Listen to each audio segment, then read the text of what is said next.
Everyone, good afternoon. हेर्नुहोस् त मैले अस्ति सुकाएको आम चाहिँ रेडी भएको छ अचार हाल्नुको लागि चाहिँ। म चाहिँ फेरि पनि एप्रोनमै छु नि त, किचनमै छ। मेरो चाहिँ राजमहल चाहिँ यही हो नि त मेरो चाहिँ साथीहरू। आज चाहिँ म खानामा चाहिँ के बनाउँदैछु हेर्नुहोस् ल। मेरो लन्च आजको हेर्नुहोस् है। यहाँ चाहिँ मसला पाक्दैछ। के को मसला होला हेर्नुहोस् है, सरप्राइज छ। मसला चाहिँ दामी भयो कि। अब यसमा चाहिँ के हाल्छु, यो हाल्छु हेर्नुहोस् न।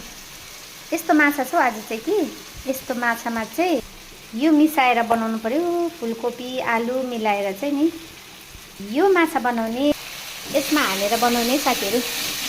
के माछा छ, झुरी झुरी माछा। के माछा हो कुनी।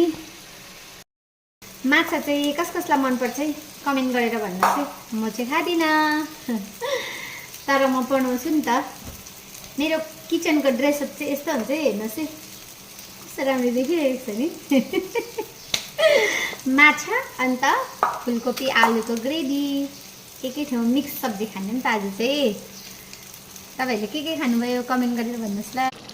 हेर्नुहोस् साथीहरू, फुलकोपी आलु चाहिँ पाकेर रेडी छ है साथीहरू। अब यसमा चाहिँ मजाले माछा, फिस हाल्ने। फिस कस कसलाई मनपर्छ है माछा हालेको सब्जी चाहिँ। हामी चाहिँ यसरी पनि खान्छौँ है। यो चाहिँ माछा करी, माछा आलु फुलकोपीको करी आजको खानामा चाहिँ साथीहरू। हेर्नुहोस् अब माथिबाट चाहिँ सल्ल पारेर चाहिँ धनियाँ पत्ता छर्काइदिने रेडी छ।